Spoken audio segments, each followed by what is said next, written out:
समय पहले की बात है। रामपुर नाम का एक गांव हुआ करता था। इसी गांव में रमेश अपनी पत्नी सीमा, 8 साल की बेटी पिंकी और 6 महीने के बेटे राजू के साथ रहता था। जिंदगी एक ही पल में कितनी बदल जाती है, इसका सबसे बड़ा उदाहरण है रमेश की जिंदगी। रमेश एक केमिकल फैक्ट्री में काम करता था। एक दिन अचानक फैक्ट्री में ब्लास्ट हो गया, जिसमें रमेश घायल हो गया। उसे गंभीर हालत में अस्पताल में भर्ती करवाया गया। जैसे ही रमेश की पत्नी सीमा को ये सब पता चला, वो भागी भागी अस्पताल पहुंची। काफी गंभीर हालत है आपके पति की। हम पूरी तरह से कोशिश कर रहे कि इनको जल्दी ठीक कर पाए। आप भगवान पर भरोसा रखिए। रमेश कुछ दिनों में ठीक तो गया, पर इस हादसे में उसने अपना एक पैर खो दिया और अपनी नौकरी भी। घर में जो भी जमा पूंजी थी वो इलाज में खत्म हो गई। पिछले 3 महीनों से वो बीमार था। रमेश ने इन 3 महीनों में भी नई नौकरी ढूंढने की बहुत कोशिश की, पर एक अपाहिज को कोई नौकरी नहीं देना चाहता था।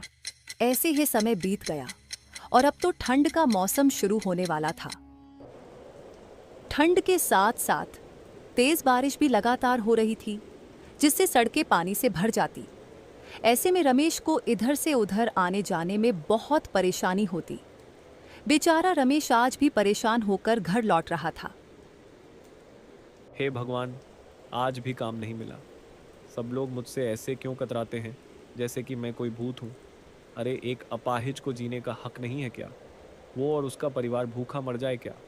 रमेश बार बार की असफलता से परेशान हो गया था और उसका मकान मालिक पिछले 3 महीने का किराया वसूलने हर दूसरे दिन उसके घर आ जाया करता था और मकान खाली करने की धमकी देता।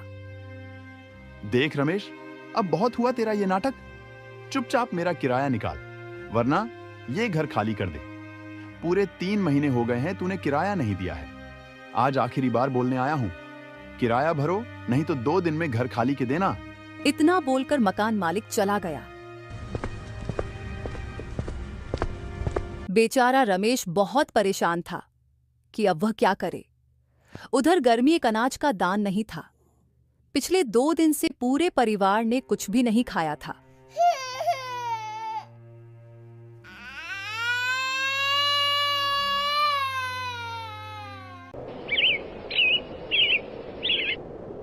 ये सोचते सोचते रमेश बाजार की तरफ निकल जाता है। अभी वो जा ही रहा था कि तेज बारिश शुरू हो जाती है।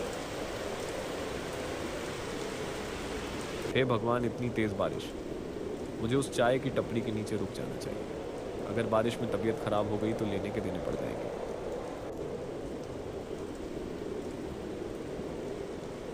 चाय की टपरी पर चाय वाला चाय के साथ साथ पकोड़े भी बना रहा था। सब बारिश के मौसम चाय पकौड़ी का स्वाद ले रहे थे। रमेश को पता था उसके घर में खाने के लिए कुछ नहीं बचा। उसने अपनी जेब में हाथ डाला तो एक 10 रुपए का पुराना नोट ही निकला। बस 10 रुपए ही है मेरे पास तो अभी। चलो कोई बात नहीं, इनसे पिंकी बेटी के लिए पकोड़े ले लेता हूँ। मैं और सीमा तो पानी पीकर हे अपना पेट भर लेंगे। पिंकी भूख से तड़प रही होगी घर पर, पकोड़े खाकर खुश हो जाएगी मेरी बिटिया रानी। रमेश ने ये सब सोचकर पिंकी के लिए पकोड़े खरीद लिए।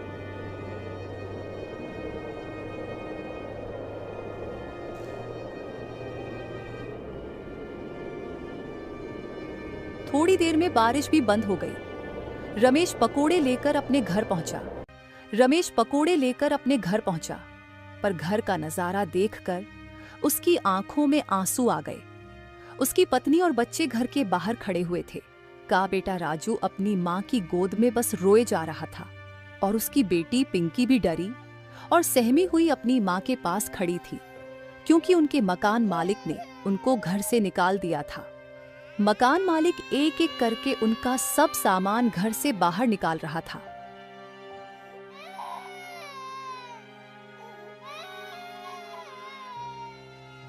रमेश की बेटी पिंकी ने जब उसको देखा तो अपने पिता के पास आकर बोली, देखिए ना पापा, इन अंकल ने हमें घर से बाहर निकाल दिया और अब ये हमारा सामान भी बाहर निकाल रहे हैं। आप कुछ बोलिए ना इनको। और जो मेरी छोटी सी गुड़िया थी ना, वही वाली जो अपने मेले से दिलाई थी मुझे, वो अंकल ने नाली में फेंक दी पापा।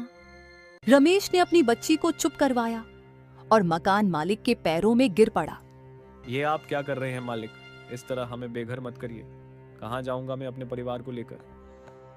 अरे चुप कर, पहले पिछले 3 महीने का किराया दे, फिर घर में रहने की बात करना समाज आया।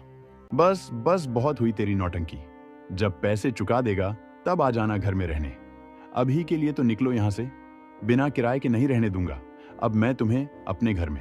इतने में मकान मालिक की नजर रमेश के हाथ में पकड़े हुए पकौड़े के पैकेट पे गई। अरे कितने झूठे हो रहे तुम लोग। घर का किराया चुकाने के लिए पैसे नहीं है और ये पकौड़ा पार्टी करने के लिए पैसे है तुम्हारे पास। इतना बोलकर उसने पकोड़े उठाकर जमीन में फेंक दिए और अपने घर में तला लगाकर चला गया। रमेश और उसकी पत्नी गिड़गिड़ाते रहे, पर वो बहुत निर्दयी था। अजी अब हम कहाँ जाएंगे? पता नहीं सीमा, पर यहाँ से तो जाना होगा।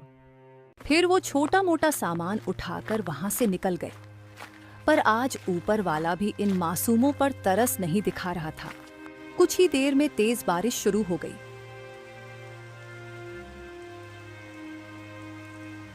तेज बारिश में वो कहीं पर छुपना चाह रहे थे, पर उनको ऐसी कोई जगह नहीं मिल पा रही थी। बेचारी सीमा अपने छोटे से बेटे को सीने चिपकाए चली जा रही थी और नन्हा राजू बस रोए जा रहा था। तभी तेज बारिश के साथ साथ ओले भी गिरने लगे।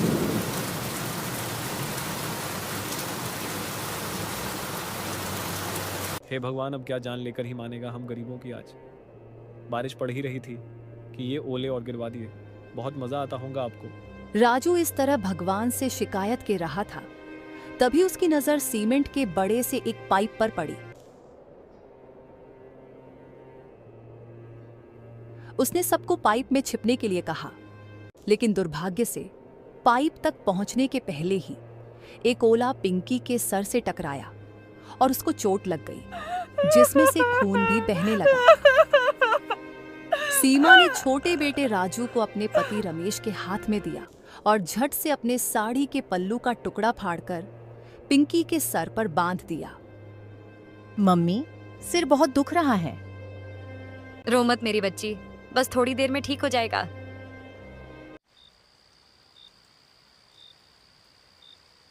कितनी अच्छी लगती है ये बारिश। मन करता है कि बस भीगते रहो बारिश में। काश ये बारिश रात दिन ऐसे ही पड़ती रहे। हाँ, सच में बारिश में भीगने का मजा ये अलग है, और उसके बाद गर्मा गर्म पकोड़े और चाय, मजा ही आ जाता है। एक तरफ रमेश का परिवार था जो बारिश के रुकने का इंतजार कर रहा था, और दूसरी तरफ कोई पूरी रात दिन बारिश चाहता था। कितनी असमानता है ना भगवान की बनाई गई इस दुनिया में। रमेश और उसकी पत्नी भी यही सोच रहे थे, साथ ही बारिश के रुकने का इंतजार भी कर रहे थे। पर बारिश तो रुकने का नाम ही नहीं ले रही थी। कम होने की बजाय बारिश और तेज हो गई। सड़कों पर पानी भरने लगा। लगातार हो रही 2 दिन की बारिश ने बाढ़ वाले हालात बना दिए। सब जगह पानी भर गया। जिस पाइप में रमेश और उसका परिवार बैठे थे, धीरे धीरे उसमें भी पानी भरने लगा। सीमा, हमें बच्चों को लेकर किसी ऊंचे स्थान पर जाना होगा, नहीं तो हम डूब जाएंगे। फिर रमेश ने पिंकी को अपने कंधे पर बिठा लिया और किसी सुरक्षित जगह की तलाश में आगे की ओर चलने लगा। कुछ दूर चलने के बाद अचानक पानी एक तेज बहाव आया और रमेश का नियंत्रण बिगड़ गया। इस वजह से बेचारी पिंकी उसके कंधे से गिर पड़ी और वो पानी के तेज बहाव की चपेट में आ गई। पिंकी पानी में डूबने लगी। पापा, पापा मुझे बचाओ, मैं डूब जाऊंगी इस पानी। 2 दिन से भूखा परिवार और ऊपर से ये बारिश का कहर। रमेश चाहकर भी अपनी बच्ची को नहीं बचा पाया। पिंकी कुछ ही देर में उनकी आंखों से ओझल हो गई। पिंकी, पिंकी कहाँ हो तुम? पिंकी, हाय रे मेरी बच्ची।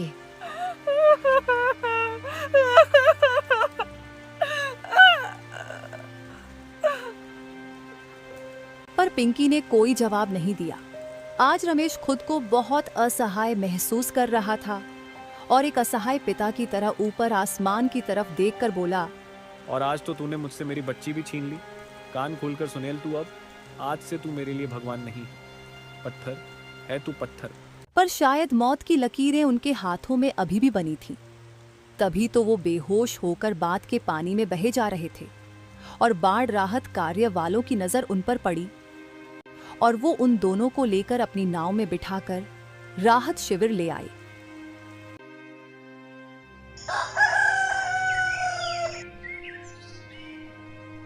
हम तीनों तो इस बाढ़ में बच गए सीमा, पर इस बारिश ने हमसे हमारी पिंकी को छीन लिया सीमा। तभी एक नन्ही सी बच्ची जिसके हाथ में बिस्कुट का पैकेट थमा हुआ था, वो पैकेट उसे राहत शिविर वाले ने ही दिया होगा। वो उनसे आकर बोलती है, मम्मी पापा क्या हुआ, लीजिए बिस्कुट खाइए। वो उन अंकल ने मुझे दिया था। मैं कब से आप लोगों का इंतजार कर रही थी। मुझे पता था आप मुझे लेने जरूर आएंगे। वो आवाज पिंकी की थी। पिंकी को देखकर रमेश और सीमा फुटकर रोने लगे। राहत कार्य वाले पिंकी को भी बचाकर शिविर में आए थे। अपनी बच्चों को सही सलामत देखकर रमेश और सीमा ईश्वर को धन्यवाद करते हैं।